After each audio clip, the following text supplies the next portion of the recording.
Good morning, and thank you for joining Resilient You with Alicia Pisani on Power 98.5 FM satellite radio.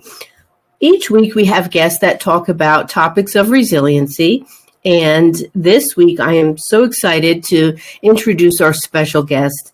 Her name is Brianna Kennedy. Brianna is a chameleon-like character actress, and if you've seen someone that is playing different characters and you think they've done a wonderful job, I highly encourage you to check her out. She's just amazing. Brianna, thanks so much for being on our show. Oh, thank you so much for having me. I'm so happy to be here. Thank you. Now, when I first found out about you, I did a little digging, and I see that you have played a number of different roles, different ethnicities, different characters, different ages, amazing. So why don't you tell our listeners something about yourself? What would you like them to know about Brianna Kennedy as an actress? Well, I think what's great is I started out in theater. So I kind of started out, I come from a multiracial background. My mom is Irish, Spanish. My father is Black and Native. So I came into the creative space playing Scout from To Kill a Mockingbird. And shout out to Ron Peluso, who at 7 years old cast me as Scout. And that's a whole fun story of going into that audition and with my mother. And my dad waited in the car, right? Because we just didn't know. And then once I got Scout, my father came. And people couldn't believe he was my dad. They thought he was my stepdad. And I was like, no, that's my dad. But I was kind of thrown into this incredibly interesting space. They wrote articles about me. Some people in Minnesota had a problem that a mixed, young actress was playing Scout. A lot of people loved it. So I came into the game in a unique sort of way, right? So playing roles that I maybe stereotypically or phenotype wise wouldn't necessarily be cast as. So that's how I was introduced to the world of acting. And it's interesting because my career has kind of mirrored that in many ways, being able to play different things that maybe I wouldn't normally get to play. So it's been very exciting. Wow, that's amazing, especially in today's world where we see that. Recently, I went to a production. It was a local production. I have a 9-year-old, and my daughter is very dramatic, so I'm trying to get her into something that she can use her skills and see where it goes. Well, anyway, we went to see Annie, and Annie was not redheaded, freckle-faced Annie that I remember. And she was Black, and she was just amazing. And her voice, she was so angelic. And, it was just interesting to see how they really took that, and it was not an issue, right? It was fitting, like she fit the character. And that's one of the things that I noticed when I saw some of what you did. I didn't get to see you in that role when you were young, but that's an amazing story. That's when that's 7 years ago. So you've been acting for a number of years. A long time. But yeah, starting out in theater, I think that's where the foundation, that's where it was laid, in Twin Cities theater. The theater in Minnesota is amazing. Guthrie Theater, Children's Theater, Great American History Theater. These are all places that I performed in. And that was it for me. And I think I knew at a young age. I started out dancing at 3, but then I got hit with that acting bug. And here we are. Yeah. So you had some experience as a dancer with Pharrell Williams' Happy campaign. Tell us a little bit about that. Well, I got cast in the Happy music video, and that was when I first got to LA, and I did a self-submission. I had no agent, I had no manager, I had nothing. But I was hungry. And so I said, there's a place called Actors Access, and I'm going to self-submit. So I self-submitted, and I ended up getting that. And we shot that at 3 a.m. I remember I had a migraine headache. It was one take. They said, do what you want to do, go crazy in a grocery store. And I said, well, I've always danced in grocery stores anyways. this should be easy. And we did it. So that was just one take that we did. It was amazing. You know, we got the song beforehand and kind of were able to mouth the lyrics. But that was an experience where it was early in my days in LA, and I did some really cool stuff without representation.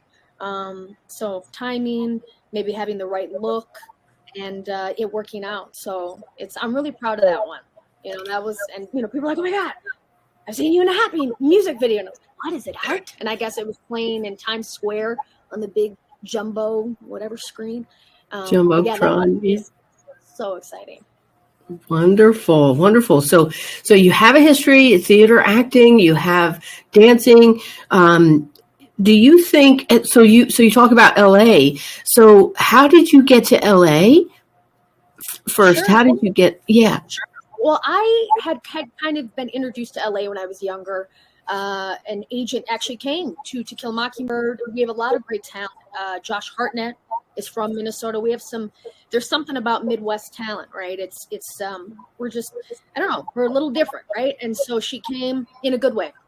She was like, we'd love to have you in LA. Come out to LA, come do pilot season. So my family and we had never heard of pilot season. We packed up, we went out there for a couple weeks. The irony is I auditioned for Nickelodeon. And that's kind of a full circle because now I work with Nickelodeon quite frequently on a show there, 2 different shows. But anyways, went in and I auditioned for all that. And I didn't get it, but it was an amazing experience. So that was kind of my introduction to Hollywood. I wasn't ready at that time. I'm young. I wanted to live a regular life. I wanted to, you know, finish grade school, high school, college. And then I said, you know what, as I continued on, I was like, I really love this. This keeps gnawing at me, this thing. So I just steadily worked. I had a great college experience and I saved money. My mom had moved to Vegas and I saved maybe $4,000, which is nothing. And I moved to LA and my first apartment was a studio apartment, 250 square feet, had a job as a server, and there's the story. So I was in LA for 10 very, very long years, but it was just, I knew nobody. I had no connections. I just had the dream. I had the calling and I showed up starting day one with the grind of navigating the freeways and getting on Actors Access. And it took me 2 years to actually get an agent. So all that time I was just hustling and trying to be seen and I guess network. And I'm not the greatest networker, but I did okay a little bit, you know, but that's how I got to LA. It was a long journey. But I didn't know any other way to do it. I wasn't ready early on in my life. I think it would have destroyed me in many ways. Yeah. So our show is mainly around resilience. And so when you talked about that, how you went out there during pilot season and it didn't go, you know, you didn't take off then, that's interesting because you seem to have some resilience. It didn't stop you or, you know, hold you back, right? You decided to be strong and go on a different path because that felt right to you. So that must be something that is there within you, do you think? Absolutely. Absolutely. I think that when you start off young doing this, you either get a thick skin or you don't when you're auditioning. I mean, it's 90 to 95% rejection all the time. So I'm very comfortable with that. Doesn't mean it doesn't hurt, but you kind of are like, well, this is what it is. And I've had some really great wins along my journey that makes me go, okay, I think this is what I'm supposed to be doing. But it certainly is a career where you have to have that thick skin. You have to be resilient. You have to believe in yourself and kind of just keep moving forward. But the rejection is a lot of it. So you got to bounce back. Yeah. So do you recall any time that you didn't get a role that you wanted, but then it led to something bigger? Yeah. I mean, you know, sometimes one door opens when another closes and, you know, you don't expect it. So is there something like that you want to share with us? Yeah, I mean, there have been. I'm trying to think. I mean, there were some theater roles that I wanted as a child, and I was a little too young to do them. But there have been all kinds of things. There was a series I got a major callback for, and she was a boxer, and I'm a boxer, and I was like, oh, wow, I got this. This is mine. And I walked in, and I did the callback, and they loved me. And then I was like, oh. And then, you read on Deadline who got it, and you're like, I wanted that. So there's certain things that you fall in love with, but then there's other auditions. I got this great audition for a little show on Nickelodeon called Henry Danger. And it's with Officer Lacey, and all the breakdown was she was a firecracker New York cop, and just kind of just aggressive and come in there with a character. So I did, and it was a huge audition. They didn't really know what they wanted, all different races, all different kinds of actresses. And I went in there and I did my thing. I did my New York thing and this and that. And I come home, I take a nap because auditioning is very anxiety ridden. And I get a call from my agent at the time 2 hours later that I got it. And I was like, what? And you got to be on set on Monday. And then that began my journey with the incredible, amazing people of Nickelodeon. So worked on Henry Danger as that character. It was just supposed to be one episode. And then they brought me back 5 times. So I did 3 shows with Henry Danger and then 2 on Danger Force, which is the spinoff show. And so that story, I mean, that's just, the industry doesn't necessarily make sense, but it ends up working out in a way. I think when you continue to hang in there and fight for the dream. So I've had both. I've had extreme heartbreaks, and then I've had wins that I'm just like, what? It's crazy. Mm-hmm. So that little voice that we all have, right? We have that little voice. So when you had those rejections, what is that voice? Do you have some techniques or tips or things that you do? You mentioned auditioning can be anxiety ridden. It's very stressful. You came home and you took a nap. Do you have strategies that work for you that might help others listening? I do. I think anything you do in life, and it doesn't necessarily have to be creative, but I think nerves are great, right? I heard someone redefine it as it's excitement, right? So use that, sink into that, and breathe. As simple as that sounds, breathe. And in my case, when I walk into a room, it's literally, Bryan Cranston, I think, said this, you're just showing your interpretation of the character. You're just going in there to almost work it out, to show them, and then what casting decides is up to them. And then the most important thing, and I struggle with it, but you got to leave it. You got to leave it in the room. You got to present your best self, present your best work, and then leave it. And then go live your life. Go have a great meal. Go watch a movie. Get back to the normalcy of your life. You don't want to stay obsessed about the thing, which I still struggle with, right? Because we love what we do. But go present your best self. Some days you knock it out of the ballpark, and sometimes you don't. Sometimes an audition isn't what you thought it was going to be. And that's okay, right? So that's, I think, my advice is do your best and then let it be, right? And just get back to your rhythm and breathe.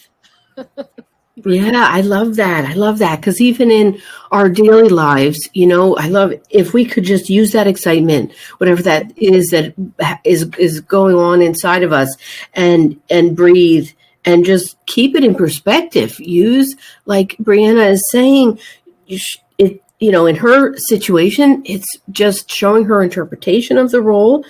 And then leave it in the room, right? And then go on, because life is more than just that one thing that might be consuming you at the moment, right? So, and many of my clients are in that same situation. They focus on that thing that is troubling them or that thing that they can't get beyond. And so, there's something to be said about that. So again, be aware, be present, and be mindful that, you can do your best and then separate from it. And I think that helps you as well as others to get through it, get beyond it. And so speaking of, so that you had Nickelodeon Henry Danger in 2019, if I'm correct. Yes, I think I shot it in 2018, and then I think it aired 2019. Okay, wonderful. And but you've been busy. You've been busy because I know you were on television series SWAT I as was. well, another officer role. Yes, and Um, listen, I embrace it. You know, I think as actors, you're like, I don't want to be pigeonholed. Listen, I've played all kinds of cops, goofy cops, straight-laced cops, detectives. I love it. I think, I have that energy, so I embrace it. But yes, I've played a lot of cops. Now, Brianna, what is your favorite role? Can I ask what is your favorite? That's a good one. Well, there's two, and well, I love Lacey. I love Officer Lacey, because comedy and characters and accents, that's a huge part of my life. Thanks to my mama who taught me how to do accents, and I love characters that just morph into all these things.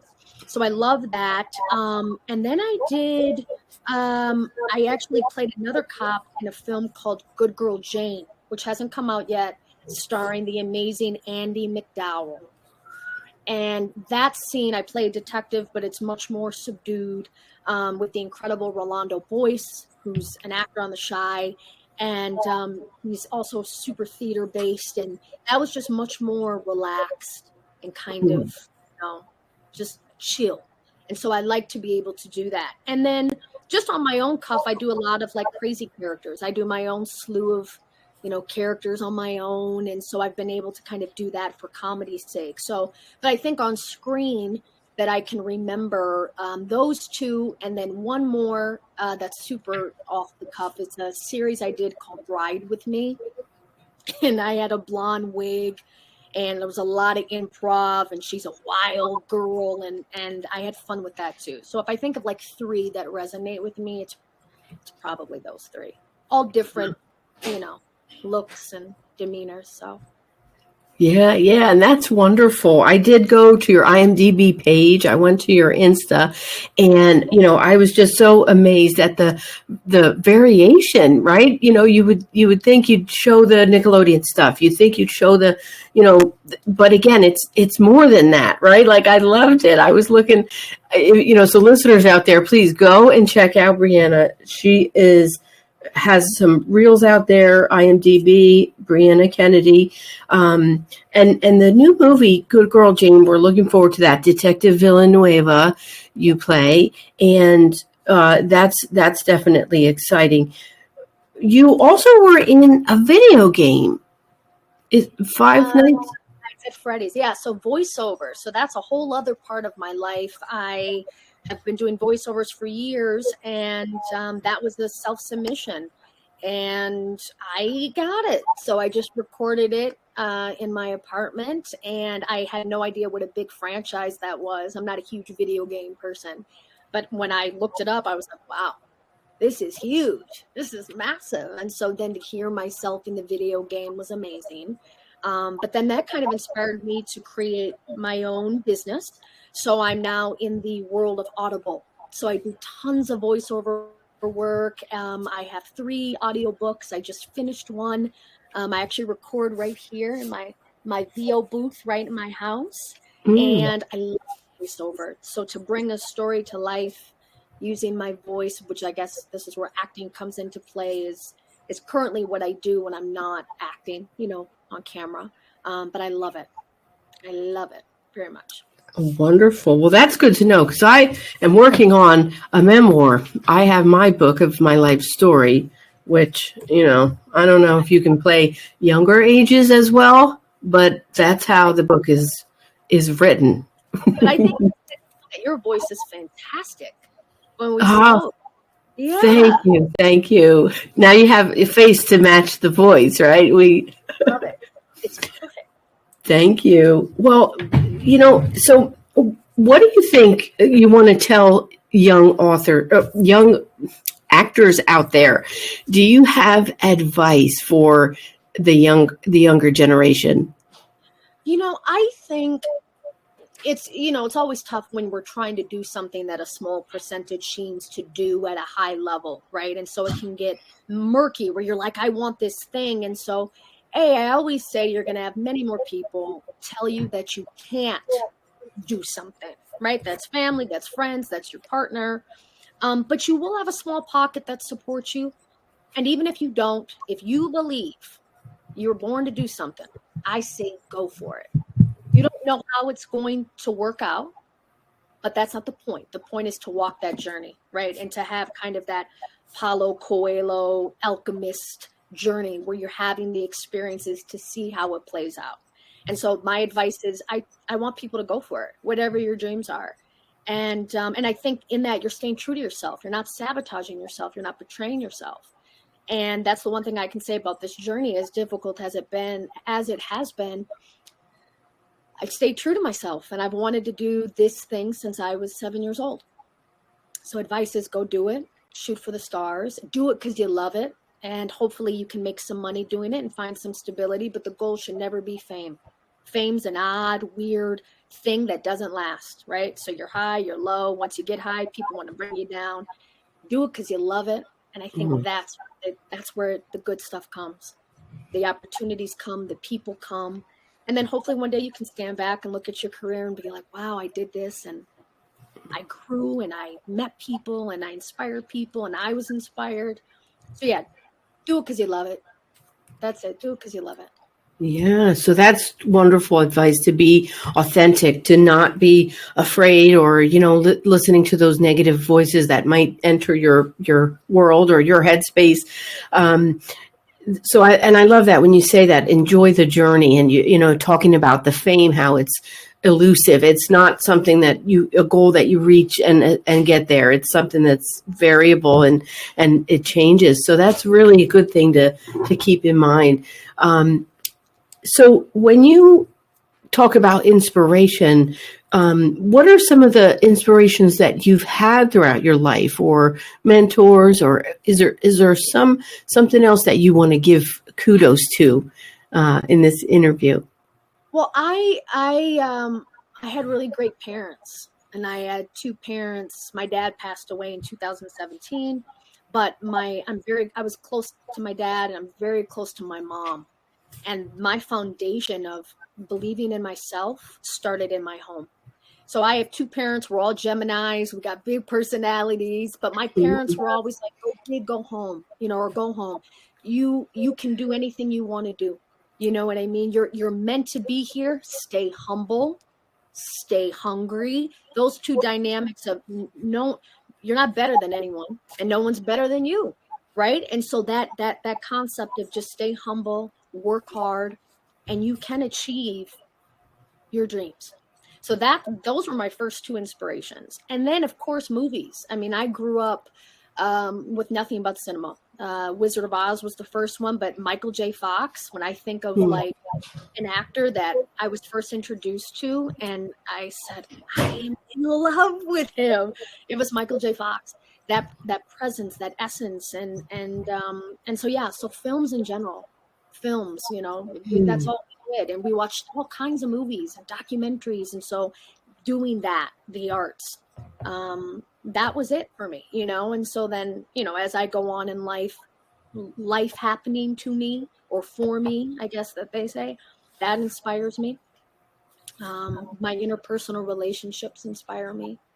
So, I think I pull from like all facets of life, that are well known, people that are just in my life, that kind of keep me going. So, Yeah. Wow, 3 Geminis in the same house? I don't know about that. People, it wasn't 3 people, it was 6 to 9 people in the house. It depended on the day. Okay. We're all like in the same time, so it's like a couple days apart. It's crazy. Oh, wow. So I'm sorry about your dad. I know that, it's sad when our parents or family members leave us too soon. And you said 2017. So that was before you had some of these major roles, before you went out to LA. So how about that, dealing with that grief? Did that propel you forward in any kind of a... Yeah, I think grief it's all shocking. My father's death was super shocking. I got a phone call and he was in a car accident, and I talked to him on a Tuesday, and he was gone on a Friday. He hit black ice in Minnesota, and he flew off a bridge and died instantly. And my dad was a bigger than life 6'2", likable Gemini. You know what I mean? You never saw it. So that cracked me open unlike anything I've ever had happen in my life. And I always tell people the celebration of life, the funeral is not the difficult part. It's for me, the first morning alone and waking up going, is this real or is this not? And that, losing my dad at a young age, that could have either broke me or transformed me. And so it was awful. I mean, it was as dark as you could get. So I got into therapy. I did grief therapy. Very lonely experience, and that kind of began the journey. But for me, I only can speak on my experience. My dad, my relationship with my dad's never ended. So he is around all the time. So people that know me are on my social media. I always talk about it, him showing up in very synchronistic ways. I just don't get that phone call, or I don't get to hug him, and I don't get to see him. But our relationship is alive and well. And so, but it's painful. I mean, it's a blow that only people in our grief group, we know it. And, but it's an inevitable part of life, right? It's happened to everybody, but it's how you, in our case, we're talking about resilience. How do we find that? How do we find that kind of code of conduct to pick ourselves up and walk through the grief and make room for it? So, yeah. Well, Brianna, you don't know. We have more in common than you realize. Wizard of Oz was my favorite movie, until some others, which I don't know if I should share, but Wizard of Oz. My father died suddenly in a car accident while he was riding a motorcycle, but same deal. It was like, sudden, all of a sudden, and he was gone. And in my life, he was the normal one. He was the strong foundation, the one that, but showing up synchronistically in different ways. Same thing with me. When my father passed, and I took my mother to the store to buy a dress because she couldn't. Anyway, we went to buy a dress, and I looked down in the parking lot, and there was a smiley face, little foam smiley faces, and I looked down and I picked them up, and it was two, and I thought, okay, this is two of them, one for me and one for my mom. And ever since, those smiley faces show up in my life. I'm not kidding you. If I'm doing something that I'm struggling with, I don't want to do it or something, and I just decide I'm going to trudge forward and do it anyway, the smiley face will appear, whether it's on a truck down the highway, in the clouds, some crazy thing. But it happens, and it helps me to feel better about things where, like you said, his death could have broken you or not, and that's the kind of thing where, it's, I know that grief, I know that darkness and that place where, you have that immeasurable loss and how to deal with it. It's, my father's husband actually passed away in September, and so we're kind of dealing with some of that. And when he passed away, I didn't realize how I would feel again, the loss I had with my own father. So the way I processed his passing was to go to my father's grave, spend that time, went to the park we used to go to.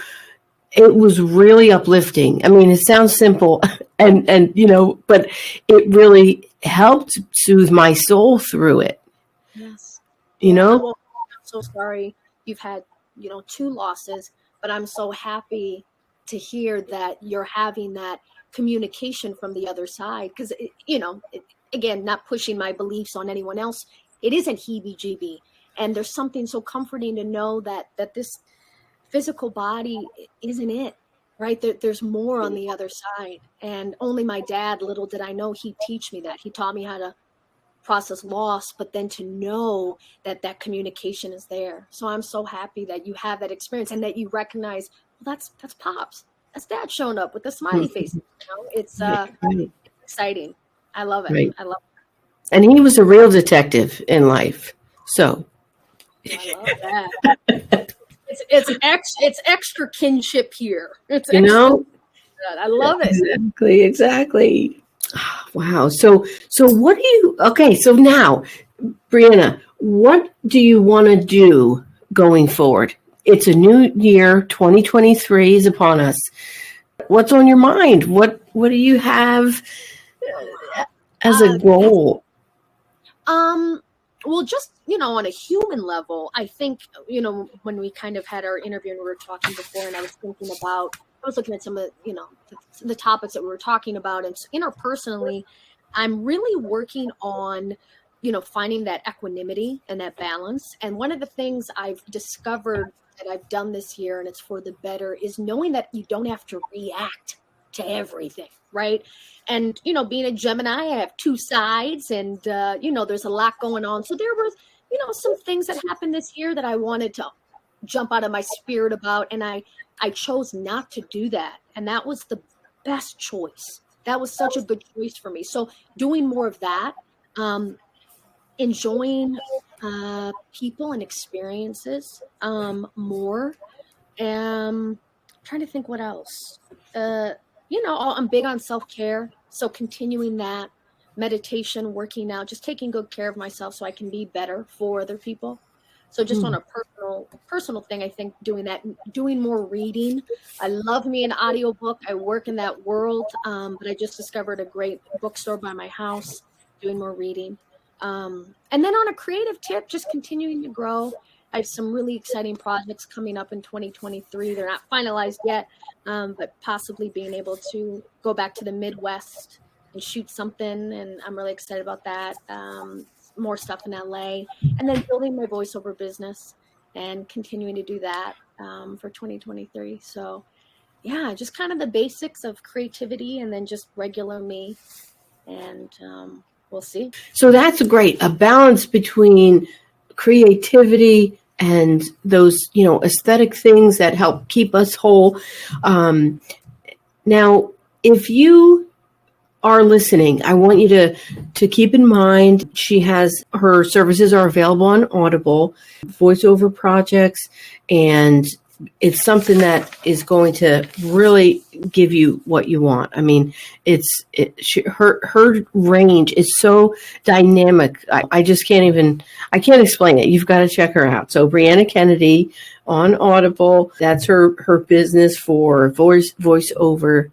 So it's audiobooks. I do a lot of wonderful audiobooks. I just did a children's audiobook that's set in Africa, and then I'm the voice of, they're called Into the Madness series. So it's like a romance. It's more adult themed, romantic. So I do audiobooks, and I bring to life your story as best as I can. And, again, I'm kind of the queen of accents. So I think that's why I've been able to really kind of soar in this industry, is doing different accents and that sort of thing. But an audiobook narrator is the title that I have.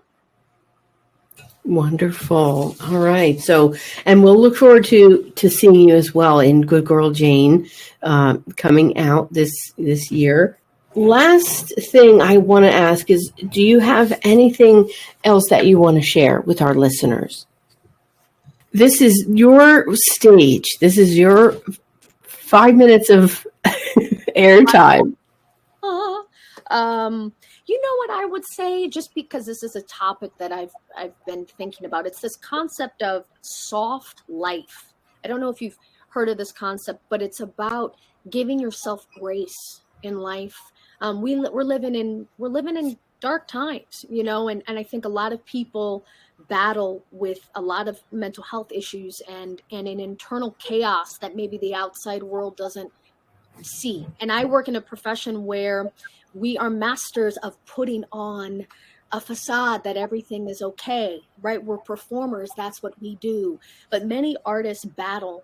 We see it all the time with many things. And so this is for everyone. You don't have to be an artist, but take care of yourself as best as you can. Be around good people if you can. love yourself, make your mental health, spiritual health a priority. Because I think if there's any time that should be a priority, it's now.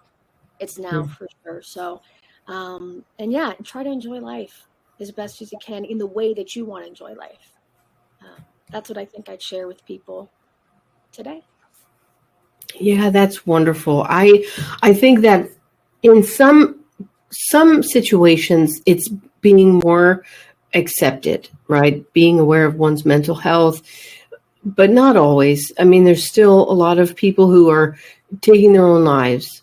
It's a sad truth. And, even with all the pressures, they seem like they have a good life, or they have it all. It's really important. So thank you for sharing this and helping to spread that message. It's important to be around good people. And one of the ways that I like to share some of the tips that I give is take a piece of paper and write down 5 things that are positive to you, 5 things that make you feel good. It could be something that you do yourself, like having a cup of tea or taking a walk. It could be something that you enjoy with other people. And then the next step would be to think about 5 things that are not good for you. By doing this, you're being intentional about your own experience and your own feelings, and it helps you to get to that next step and realize there may be people in your life that are not positive. They're not doing things that lift you up. It happens, and it could be your family, it could be your friends, the people in your circles that are not really adding to your quality of life. And it may be difficult, but if you can be mindful of that, it helps you to then set those boundaries with yourself. And if it means taking 5 minutes away from that situation or that person, it's really going to give back to your overall well-being. And again, I hope I'm, being clear. I don't know. It's easier when I'm one-to-one with the clients, but because as a life coach, people come and they have situations that they want to change. And one of the things also, Brianna, my book, Emotional Strength Explained, I don't know if you noticed, but I put the book out last December. So it's on a year that it's been out, and it's helped people throughout different things in their life. It's where they can journal, and it's prompted. So it helps you to realize what might be healthy versus not healthy. It helps you to realize the next steps that you need to take. So that book is another tool that, people can consider. It's out there now on wherever books are sold. It gives back to that same soft life concept that you mentioned of taking time and any internal chaos that you have going on, being able to work it, to work it. That's the thing. As actors, I think that you're used to doing that in your job, right? But what about with yourself? Are you being gentle enough? I know I certainly haven't been. And I think now that I'm older, when I look back at how I handled things and again, what you learn, that's the point, is you don't look back and go, oh, you go, wow, I learned how to love myself better. And sometimes what I found is my interpersonal relationships, that's where it would show up in my romantic relationships, where I would be in something so toxic, like in my, late teens and my 20s, I had relationships where they were so toxic, but it was a reflection of what I needed to work on. Can't allow people to treat you like that. You have to establish boundaries, or it's going to affect your mental health. So it's all good in the end, but it's how we manage it and how we work it, as you said. So it's an exciting journey, but it's a painful journey at the same time. It's a lot of things, but yeah. Yeah. And those things that, like you're looking back now and you're seeing that, those things were toxic and maybe not good for you, but it's a necessary step, right? So our life is a journey. It's not a, oh, I did this thing and I'm done. It's really a journey, and we're always growing, we're evolving. And if you can get into those character roles and become all those different people, Brianna, you can certainly get through to get to that next level emotionally. Just keep that idea in mind that you can do it. I will.